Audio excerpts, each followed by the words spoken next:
점점 이렇게 시간이 가는지 정말 버스 안에서 고인 이불 속에서 고인 고인은 언제나 너에게 고인 고인.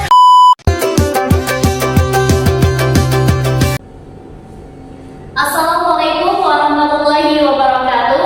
Perkenalkan, nama saya Sofia Cahya dengan NIM 230404-037, Prodi Pendidikan Bahasa Indonesia angkatan tahun 2023 Unit 2. Pada kesempatan kali ini saya akan mempresentasikan tugas yang diberikan oleh Bapak Joko Haryadi SPD MPD selaku dosen pengampu pada mata kuliah Keterampilan Berbicara. Baiklah, langsung saja pada mata kuliah ini saya akan membahas tentang prinsip keterampilan berbicara. Nah, dalam hal tersebut, sebelum itu saya akan menyampaikan mengenai message atau amanat suatu pesan. Nah, dalam message ini mempunyai bentuk-bentuk, yaitu yang pertama ada bentuknya surat, kedua ada esai, ketiga iklan, keempat pemberitahuan.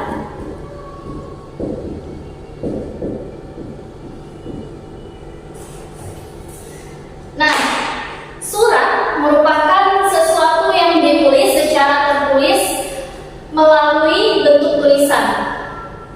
Nah, esai yaitu merupakan karangan prosa yang membahas tentang masalah atau subjek berdasarkan sudut pandang penulis. Iklan adalah suatu berita pesan untuk mendorong atau membujuk orang agar tertarik pada barang maupun jasa. Yang keempat ada pemberitahuan, yaitu pemberitahuan adalah suatu pengumuman atau himbauan untuk menyampaikan informasi secara lisan maupun tulisan. Nah, dalam hal tersebut adapun prinsip keterampilan berbicara. Nah, dalam prinsip keterampilan berbicara yaitu mengenai asas yang menjadi dasar agar percakapan antara penutur dan mitra tutur terjadi dengan baik. Nah, dalam kata baik tersebut artinya salah satu atau pemahaman mengenai antara penutur dan mitra tutur tersebut agar tidak terjadi pelanggaran norma sehingga salah satu partisipasi tidak ada yang merasa tersinggung atau dirugikan. Nah, dalam prinsip dalam berbicara ada dua, yaitu yang pertama ada prinsip kerjasama.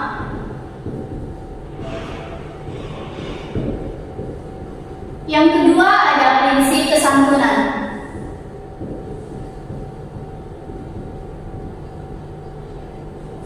Nah, dalam prinsip kerjasama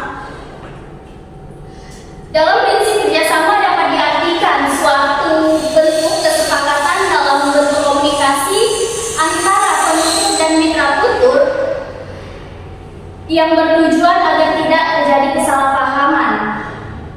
Nah, dalam hal tersebut bertujuan agar tidak terjadi kesalahpahaman atau kebingungan. Nah, prinsip kerjasama dapat didasari asumsi bahwa dalam berkomunikasi pembicara dan pendengar bersedia bekerjasama dan berfungsi agar mengatur tuturan pembicara agar mendukung tercapainya tujuan. Selanjutnya ada dalam prinsip kerjasama yang baik antara penutur dan mitra tutur dalam berbicara, keduanya harus memenuhi prinsip. Nah, prinsip kerjasama tersebut dalam prinsip kerjasama dapat dikemukakan bahwa kerjasama dalam hal tersebut dikemukakan oleh Dries pada tahun 1975. Selanjutnya prinsip kesantunan.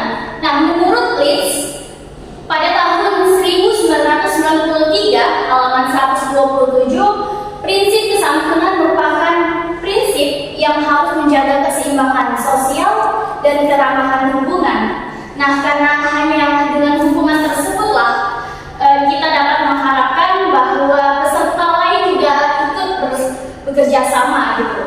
Nah, dalam KBBI atau Kamus Besar Bahasa Indonesia, prinsip kesantunan yaitu adalah artinya halus atau baik. Nah, dalam arti tersebut bahwasanya yaitu dalam budi bahasanya ataupun tingkah lakunya, sikapnya sabar, tenang, sopan, dan lain sebagainya.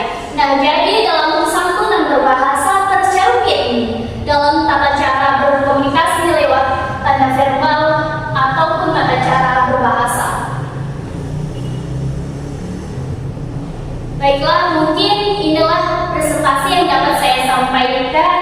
Sebelum itu saya ada sedikit motivasi untuk teman-teman. Nah, jadi diam itu lebih baik, namun jika kita dituntut untuk berbicara, maka sampaikanlah. Karena suara kita adalah bukti bahwa kita mampu untuk berbicara, bukan hanya iming-iming biasa atau iming-iming belaka.